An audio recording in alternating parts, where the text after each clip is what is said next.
I'm going to use the free software Krita, which is superb, to show you how to animate a head turn with secondary action on the hair. This is a very quick test I did previously. It's traditional hand-drawn animation. It combines two methods: pose-to-pose animation, which I use for the head, and straight-ahead animation, which I use for the hair, the secondary action or the drag. It's a great tool to use for things that are not the primary action. So let's take a look at precisely what these mean. This is a slide for a course I created for lynda.com, which is now the LinkedIn Learning Library. It's from my course on the 21 Foundations of Animation. I'll link to that in the notes below. When you animate straight ahead, in this case I've animated the full character straight ahead. You begin with frame 1, you go to the next key, the next key, the next key. Then you go back and you do the in-betweens and breakdowns. So the advantage of this is, if we go through this one, these are the tie-down versions of those drawings.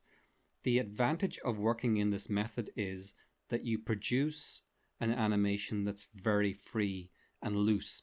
Whereas when you work in the alternative method, pose to pose, you don't begin on number 1 and then make 17, 25, 33. You would begin with 1 and then you would do the last frame, say 57 in this case, and then you'll begin to block it in based on where the biggest moves are. In this case, I would do 33 next because that will establish the range of motion of the alien, and 25 after that. If we want to keep making this thing look more classical and more feature style, we can begin to add more. Then we could put in 41 to squash before we add into 57, and maybe we put an anticipation here in red. So this is how we begin to assemble it in blocks, which is maybe a less intuitive way of working for some people. But most animators in my experience work with some method of pose to pose. The advantage is it gives you more control. The disadvantage is it can also make your work feel a little too mechanical, too controlled. So it's nice if you can find a way to combine the best of both.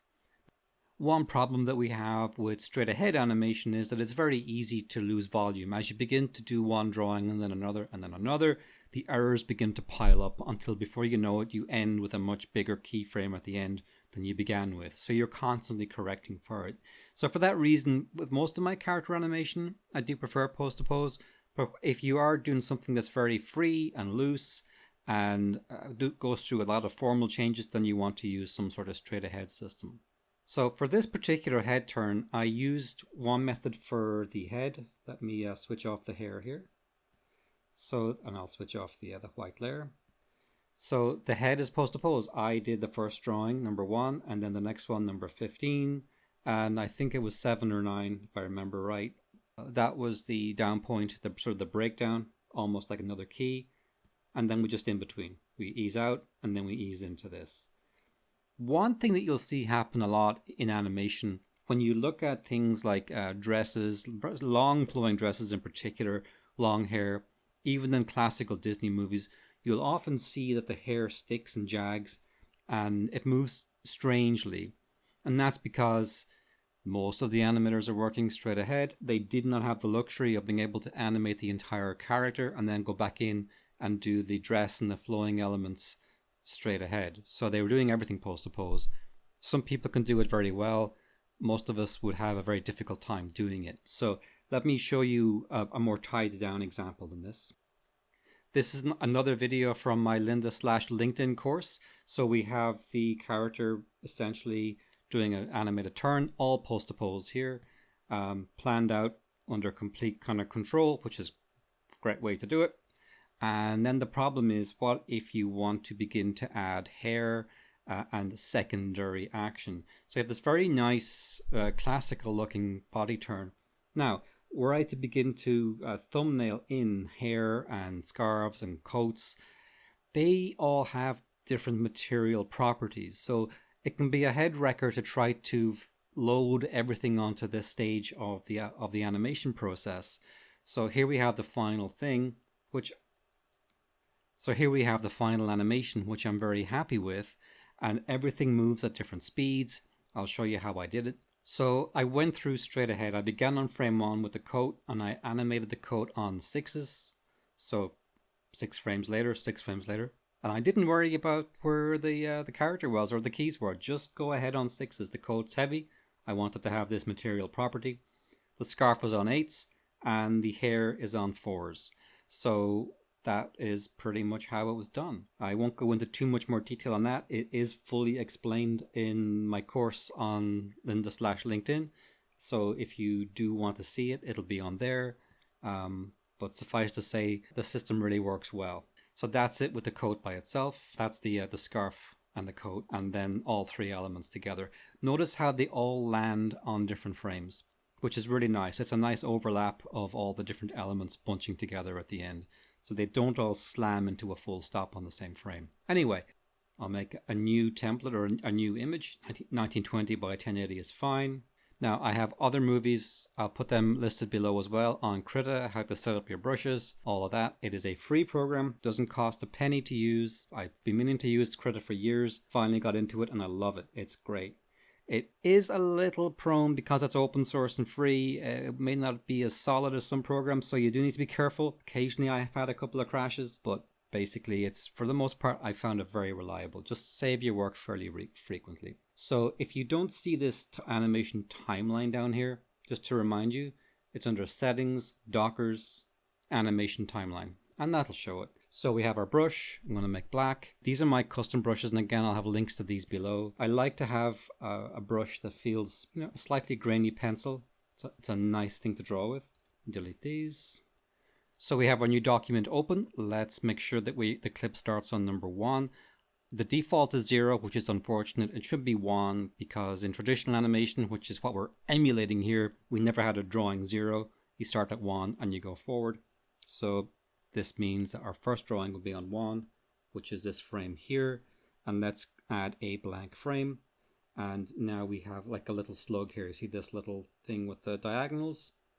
And now we'll just roughly sketch in very lightly. I'll go a little darker so you can see it if you're watching on a phone or something. So I like to draw fairly light, but just in case. So you always construct, you're drawing volumes, not lines. That was what we were always told at Bluth, and I'm sure that was the Disney spiel as well. So I'm not going to get too caught up on making this a good drawing. I just want to block in the rough forms. So that's number 1. Now and let's not forget 1. The next one will be on 15. So we could draw it here. I could also draw it there and drag it over, whatever is easiest. Let's go to here and we will draw another one there. And I have a toggle set up. A and S are my keyboard shortcuts for moving backwards and forwards by a frame. So I'm just trying to watch my volumes here. And again, this is going to be an ear there. I'm kind of getting tempted to put an ear in, and I'm not going to go any further than that. And let's see if we can just tilt them forward a bit. I do have them moving a good distance because that'll help us when we're putting in the hair, all the secondary stuff. And the other thing that I want to do now as well, I'm going to use the eraser tool and just push back some of that construction stuff. It's kind of being a bit obnoxious. Okay, and now back, switch that off. When you switch on the erase tool in Krita, it uses the same brush that you're drawing with, which is actually very handy. That means you're sort of matching your style. And remember, this is 15. I'm going to just darken them a little bit. Again, maybe you're looking on a small phone screen. And I'll darken this just a bit. Great, right? So now on number 1, let's put the timing chart. Oh, and on 15, I'll go stop or end, because that's the final frame of the character animation. And let's see, I think 7 will be our sort of breakdown. And we'll just do very simple now, 3 and 5. Why am I only using odd numbers? Because in traditional animation, most of it was on 2s, 24 frames a second. And let's also make sure that we're playing on frame rate 24, not 30. You can do 30 if you like. The only problem with that is it's just more drawings and you're drawing by hand. So 12 is fewer drawings and it looks cool. So that's good enough for Disney, Don Bluth, Warner Brothers, good enough for us. So let's now make another little empty frame here. I'm just going to click and drag and we'll put another blank frame in there. Be nice if I had a light table, and I click on that little light bulb here and now I have a light table. So hopefully you can see the red is where we're coming from, the green is where we're going to. You can change these colors too in preferences. I think the red and green is fine. So let's just dip down. Richard Williams said in his book, like on a breakdown drawing, always do something interesting. Don't just do a stupid halfway, not doing anything, interesting. Try to do something with it that's dipping down or tilting left. For example, I could have this head tilting way up that way. Any number of ways I could do it. But let's, for this one, just keep it fairly simple. And again, I'm just going to erase some of my construction. Okay, I'm not going to get too much into it, and maybe have an ear peep in here. And let's just do some eyes on this so we can just give us something to work with.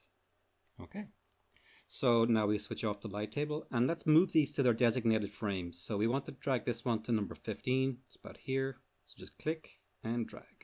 And this was number 7. And so now when we play, that is our pose test. See how far we're running here? We don't want to do that. So I'm going to stop it around the 24 mark. So let's clip ends on 24.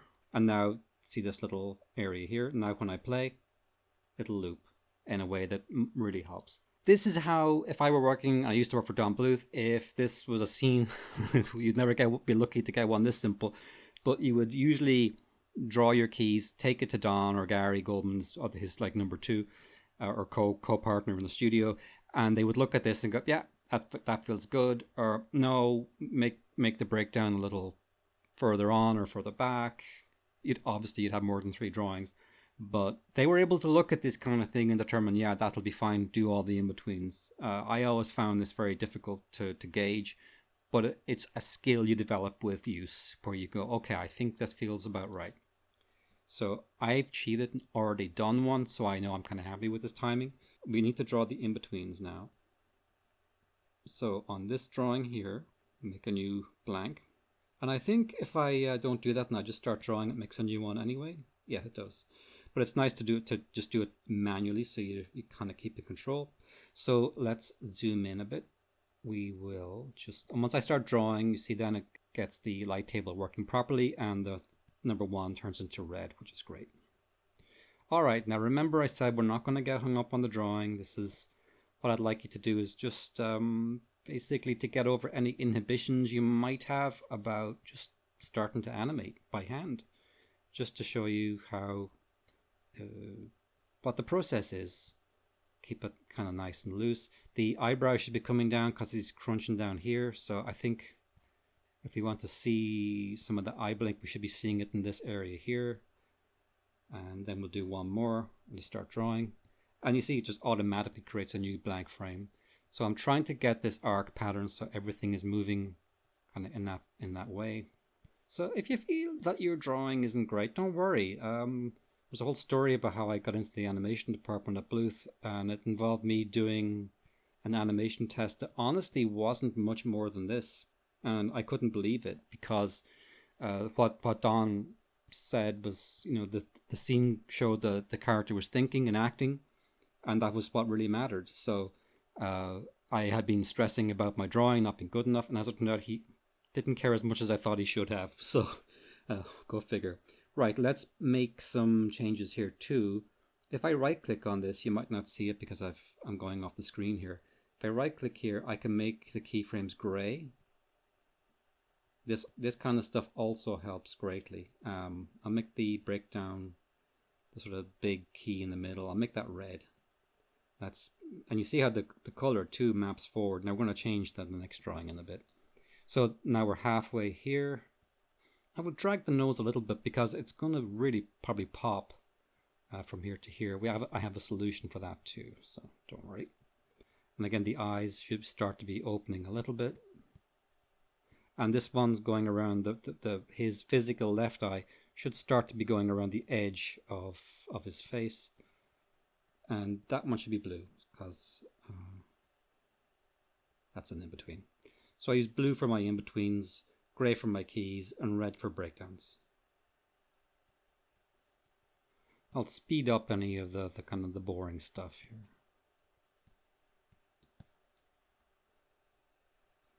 Okay, I think I might have missed some of these mouths now. So I'm going to very, very, very crudely, I wouldn't really recommend even doing it like this, but just let's drop it in here. Okay, now let's play that. And you can see, even with drawings as sloppy as this, you can see that we have a nice head turn, right? So I would do in an actual production like a much tighter pass over this. This would be like a rough layer. So I would call this one just rough. Type here RUF. And now the other thing would be to do the hair. So let's first of all save this, because programs crash. Next thing to do would be a new layer, and that's in the layers panel, this plus sign. Should make a new layer, we'll call that hair. And this is where we'll do a very different process. Now hair is very light, very reactive. I wouldn't expect it unless it's got some like product in it, keeping it like a punk rocker with a big mohawk. Most hair that's long, even medium length, is going to be very responsive to quick motions. So I'm going to make a keyframe every 4 frames. So that'll be one here, then one here, and then one here. So let's go to that layer. Well, I'm going to make a new blank frame. The other thing that I want to have happen too is to color code this so I don't accidentally draw on the wrong layer. That would not be fun. So let's go back to the rough layer, right click. I think it's layer style. Color overlay. This is just like in Photoshop if you're familiar with that, just slightly different layout. Make the opacity 100, and I have a blue. You can pick any color you like. Let's pick like a all chroma color blue. And now when I play through, sometimes you have to do this just to reset it. This effects thing here, I think there we go. So that will, sometimes it plays just the first frame, and if it doesn't, this little effects thing here will toggle it on and off. So now I can go back to the hair layer. I'll make sure I'm on the hair layer in the layer panel. Then I know I'm on it here. And if I start drawing, you can see I'm drawing in black. And if I draw on the wrong layer by mistake, I can see, hey, hang on a second. Great. So let's give this guy some hair. We'll make it reasonably long so that we have sort of something to work with. So we'll give him one of these. So it's sort of like a triangular kind of pizza slice. It'll be long enough to do something interesting. Now we go forward to number 5. Just start drawing here. Now the beauty of this is, unlike in hand-drawn animation, we're able to selectively, very easily, as I'm doing here, go from the drawing that I want to the next one that I want. So this point here, for example, we can have it drag just a little bit, and then so we can say, right, that point is going to go exactly there. And again, forward 4 frames. So if we go back to here, this point is here, then it's there. Where is it going to be here? It'll be dragging, but a lot less. Like it has to be pulled, right? So we know it's going to be something like this. You can draw these quite quick. Like you don't have to be precious about it. This is like a rough initial like test pass. So we go to here, and again, I think it'll still be following on, but it's starting to catch up a little bit as he slows down now. And it's going to overtake. So it starts to do some interesting things. And then I'm going to keep going now. Notice here, at this point, the body is held.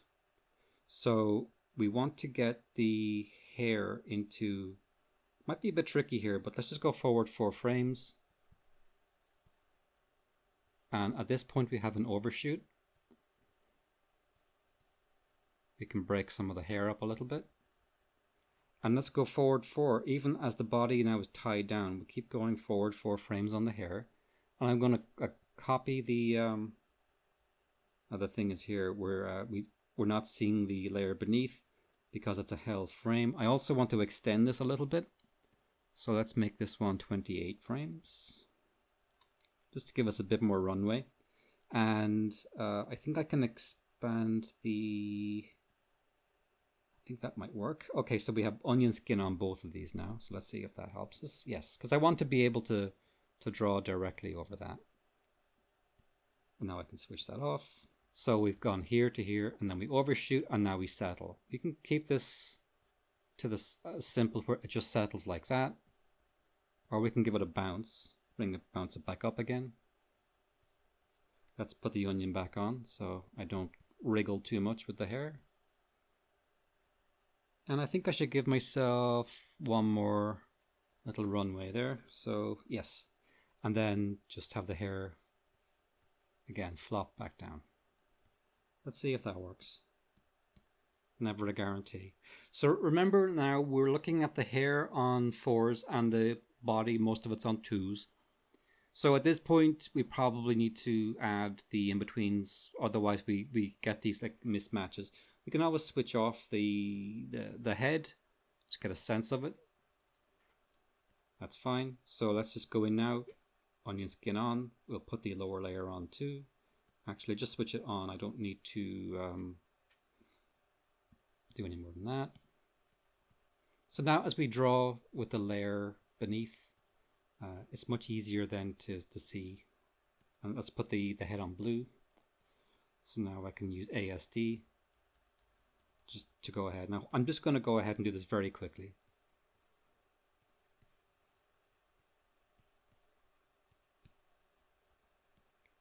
And you can see the speed at which I'm able to go in now and just drop these things on. I can see the hairs catching up here. Another one here. Now at this point I said we have the body like slamming in here, and the head, the hair should also slam in there as well. We can always add another in between to soften the body from 15 to 17 or what have you, but let's just keep it like this for now. Remember too, back in the day, every drawing would have been on cell. That meant it cost money. Every sheet of cell, I think it cost something like, I think $1 at the time. So in today's money, like, if they still did it that way, you'd be looking at $4, €3, €4 for one cell. So every time you're adding one of these, you're adding like cost to the production. So that's one reason, not just the physical cell, but the person hours of just like working on everything. It all added up. Oh, so the other thing I probably should have done here is given, gray colors for all of my keys. Make them all gray. The hair might be getting a bit wriggly here, so I might go back and tighten that down.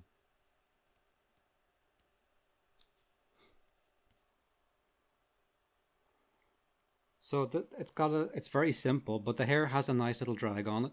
It's a little wriggly at the end, but again, this is a very quick pass just to show you the outline process of how this should be tackled. And you saw how I did the original more polished scene by putting a scarf, the hair, and a coat all on different layers. So were this character to have like other components, like if he's moving across the screen with a coat, I would do the same process with the coat. The coat would not be one key every 4. It would be one key maybe every 6 or every 8 or every 10, depending on how heavy the material is. So you have different layers on different timing patterns. The animators who worked in the classic era couldn't have dreamt of this kind of control, to be able to have everything on a different layer. And that's one reason why you often see jaggy secondary action, even on the best movies from the Disney and Bluth eras. I remember working on Thumbelina. Working on the dresses of Thumbelina was a nightmare. I've since replicated some of that work process on some stuff for my courses, and I couldn't believe how much easier it is to animate those things straight ahead, because you're allowing the motion of the secondary, the costume, scarves, hair, to be determined by the primary action, and you're not trying to force this soft straight ahead animation into a post to post process for which it's just not adapted. So I would recommend, if you're having trouble, this applies to people working with puppets. If you have a puppet system in Flash, Animate CC, or Harmony, and you're trying to achieve these secondary actions and you can't get your rig to work, then simply do a sketch rough layer over it, and you do a reference layer and sketch it in, and then try to conform your puppet to that reference straight ahead animation. If it's every 4s or 6s or 8s or what have you, then I've done that too with puppets, and it works. It absolutely saves my bacon when I'm trying to do like a big squirrel tail or whatever.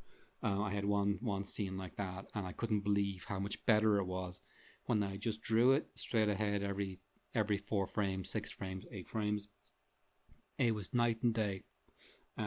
This is the kind of thing normally when I say to people, what if it works for you? No, this is like strong recommendation if you've never done it, to do that. And I think I might have just hidden. Oh yeah, sometimes you can hide a layer. I accidentally hid that rough layer by hitting this pin here. So if that happens to you, just select it in the layer panel like I'm doing here, and then you can re-click it. I wish this methodology doesn't suit me. Anyway, the other, I was trying to do this just to switch off these layers. So the other thing that you can do, just make a new paint layer, and various ways I guess of doing this, but I'm going to go to white. I think I can use the lasso tool for this as well.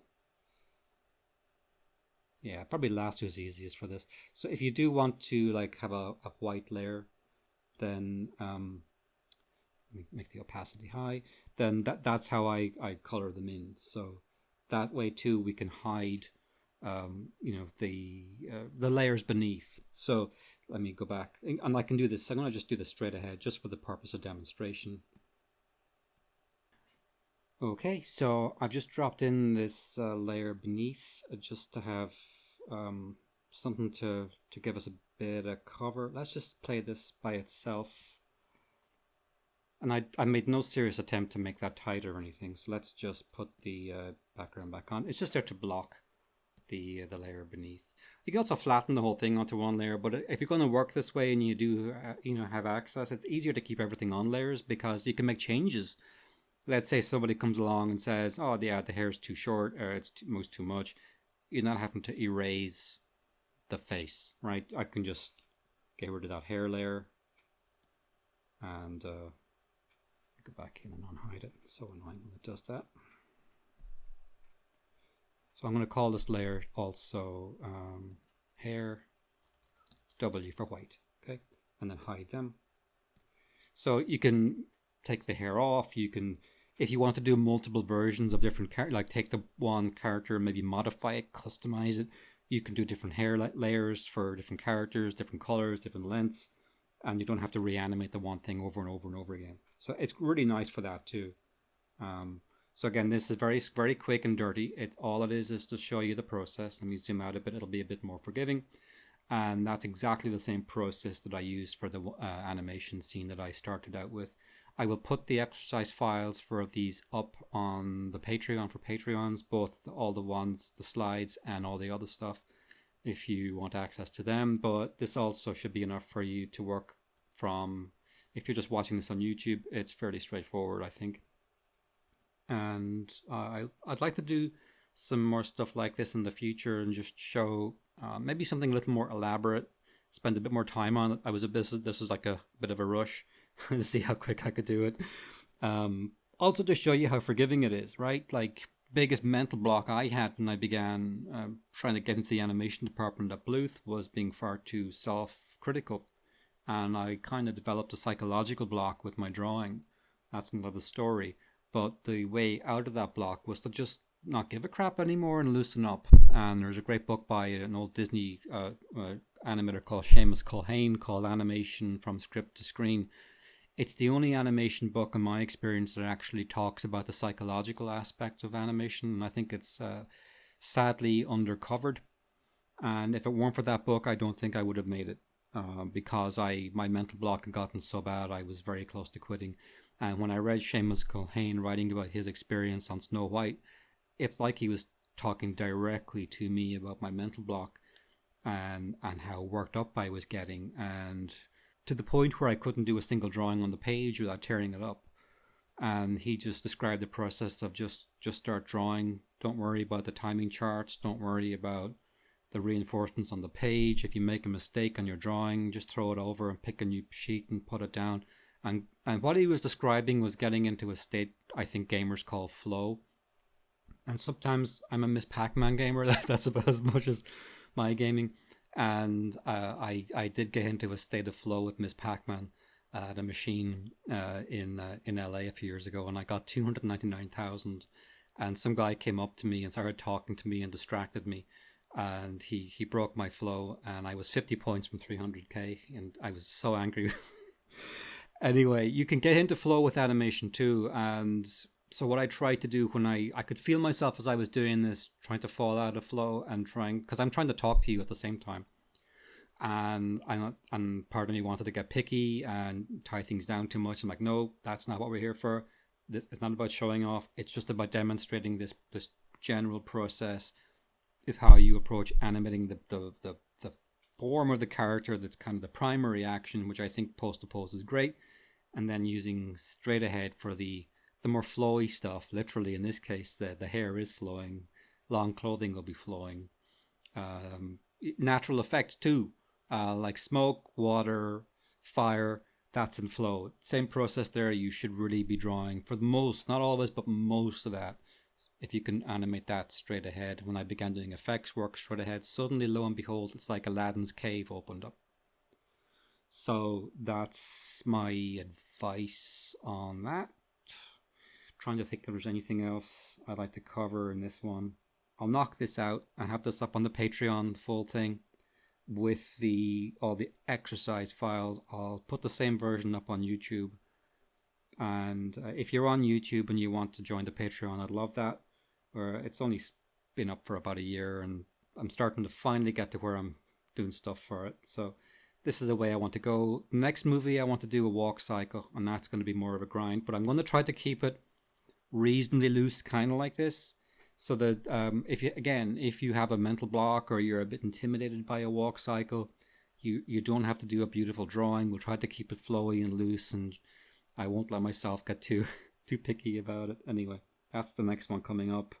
So I hope you like this, and I hope to see you again in the next movie. Cheers, bye. I don't have a sponsor, so if you want to support my work and help it to continue, you can subscribe to my Patreon. I'm making new animation projects week by week and providing animation assets that can be downloaded and used. I also have a very large collection of tutorials in the LinkedIn Learning Library covering animation and design, and I'm putting all the links to these in the notes below.